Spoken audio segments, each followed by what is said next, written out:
Video disclaimer: This video is only for entertainment purpose, so please don't take seriously. Hello guys, मेरा नाम है मानव और आपका स्वागत है आपके अपने चैनल आरसी मैशअप में। गाइज, आज के इस वीडियो में हम देखने वाले हैं एक कमाल के मैशअप रिएक्शन को। अगर आपको ये मैशअप रिएक्शन की वीडियो पसंद आएगी तो वीडियो को लाइक और शेयर जरूर कर दीजिएगा और चैनल पे नए हैं तो चैनल को सब्सक्राइब जरूर कर लीजिएगा। Thank you. तो गाइज, आगे की बात हम वीडियो खत्म होने के बाद करते हैं, तो चलिए इस कमाल के मैशअप रिएक्शन की वीडियो की शुरुआत करते हैं। Hope you will enjoy.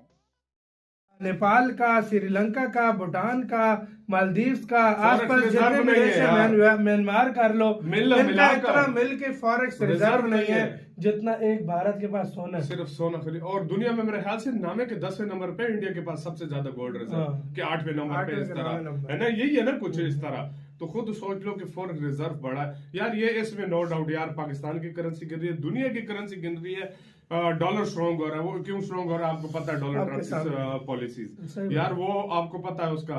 इससे कुछ भी नहीं। और दूसरी बात ये है कि इंडिया कुछ गोल्ड जो खरीद रहा है, लाजमी बात है, उसपे भी रिजर्व अपने बढ़ा रहा है। कुछ चीजें ऐसी हैं, कुछ जो कर्जा लिया होता है देशों का मुख्तलिफ, इंडिया वो वापस करता है, और कुछ चीजें ऐसी भी होती हैं जो मार्केट के लिहाज से या सियासी तौर पर खबरें निकलकर सामने आ रही है। चाहे डिफेंस हो, फॉरेन पॉलिसी हो या फाइनेंस, हर मोर्चे पर हमें एक से बढ़कर एक जीत मिल रही है। और इस वीडियो में फिलहाल हम बात करेंगे फाइनेंस को लेकर। दरअसल पिछले कुछ महीनों से भारत का खजाना आप जानते ही हैं कि तेजी से गिरा है। एक टाइम पर हमारा खजाना 701 बिलियन डॉलर हुआ करता था, लेकिन वो गिरते गिरते करीबन 625 बिलियन डॉलर तक आ गया था, यानी कि 75 बिलियन डॉलर से ज्यादा की गिरावट थी। लेकिन पिछले हफ्ते इसमें कुछ सुधार देखने को मिला हमें, लेकिन इस हफ्ते तो कमाल ही हो गया। दरअसल भारत ने इतिहास के सारे रिकॉर्ड तोड़ते हुए एक ऐसा मुकाम हासिल कर लिया है जो हमने अपने पूरे इतिहास में कभी नहीं छुआ था, और वो है सोने का। दरअसल आप सभी लोग जानते होंगे कि भारत का जो खजाना होता है वो किसी एक चीज से नहीं भरता, यानी कि ऐसा नहीं कि उसमें सिर्फ डॉलर या यूरो ही आपने भर दिया। उसमें कई कंपोनेंट्स होते हैं, डॉलर होता है, यूरो होता है, चीन का युआन भी होता है, जापान का येन, यानी कि हर देश की मुद्रा होती है, कोई थोड़ी मात्रा में, कोई ज्यादा मात्रा में। लेकिन इसके अलावा एक चीज और होती है, वो है सोना। और ये किसी भी देश के खजाने का सबसे अहम हिस्सा होता है। एक तरीके से कोई देश कितना फाइनेंशियली स्ट्रांग है, ये बात उस देश के स्वर्ण भंडार से पता लगती है। जैसे कि अमेरिका, उसके खजाने का सबसे बड़ा हिस्सा सोना ही है। विदेशी जो मुद्राएं होती है, मुश्किल से 200-250 बिलियन उसके पास होती है, ज्यादातर वो सोना रखता है। फ्रांस, ब्रिटेन, इनके खजाने में भी ज्यादा सोना होता है। चीन ने भी हाल ही के सालों में सोने को अपने खजाने में ज्यादा जगह दी है, क्योंकि वो पूरी तरीके से अमेरिकी डॉलर पर निर्भर थे। लेकिन भारत इस मामले में अब से 15 साल पहले तक बहुत पीछे हुआ करता था। बहुत ही छोटा हिस्सा था हमारे खजाने का सोना, लेकिन पिछले 7-8 साल में हमने इस पर ध्यान दिया और धीरे धीरे सोने को अपने खजाने में बढ़ाया। और आप जानकर बहुत खुश होंगे कि आज भारत ने इतिहास के सारे रिकॉर्ड तोड़ दिए हैं और हमारा जो स्वर्ण भंडार है ऑल टाइम हाई पर चला गया है। कितना? दरअसल भारत का स्वर्ण भंडार आज 71 बिलियन डॉलर पर चला गया है। जी हाँ, 71 बिलियन डॉलर हो चुका है भारत का स्वर्ण भंडार। कितनी बड़ी रकम है ये। दरअसल इतने सोने से आप पूरे नेपाल, भूटान, श्रीलंका, म्यांमार जैसे देशों की टोटल जीडीपी, टोटल इकोनॉमी खरीद सकते हो। इस धरती पर 100 से ज्यादा ऐसे देश हैं जिनकी टोटल अर्थव्यवस्था इतनी नहीं है जितने भारत के पास सोना पड़ा हुआ है। और ऐसा नहीं है कि सिर्फ सोना ही बड़ा है। दरअसल भारत का ओवरऑल टोटल खजाना अब करीबन 1.5 अरब बढ़कर 631 बिलियन डॉलर पर पहुंच गया है, जो कि एक शानदार बढ़त है, क्योंकि पिछले कई महीनों से खजाना गिर रहा था। लेकिन इन 2 हफ्तों में, यानी कि पिछला हफ्ता और ये हफ्ता, इन दोनों हफ्तों ने शानदार रिकवरी दिखाई है। न सिर्फ गिरावट को रोका बल्कि मोमेंटम बढ़त की तरफ बनाया है, जिससे कि आने वाले हफ्तों में मेंटेन रखेंगे। हाँ, ये बात सही है कि भारत का रुपया डॉलर के सामने गिरा है, लेकिन ये ग्लोबल ट्रेंड है। आप इसमें किसी को भी जिम्मेदार नहीं ठहरा सकते।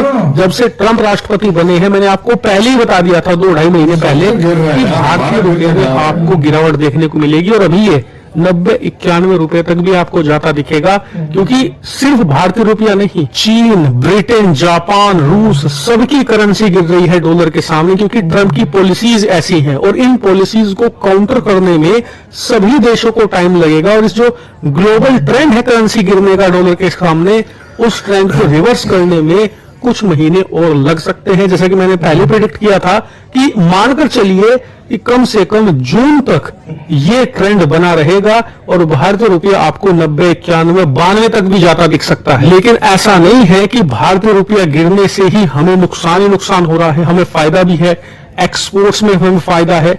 भारत की जो छोटी कंपनियां हैं जो थोड़ी मात्रा में एक्सपोर्ट करती हैं, उन्हें फाइनेंशियली फायदा होगा, बड़ी कंपनियों को तो ऑब्वियसली फायदा होना ही है, जिससे कि हम ट्रंप के जो टैरिफ्स हैं उन्हें काउंटर करने में भी हमें आसानी होगी।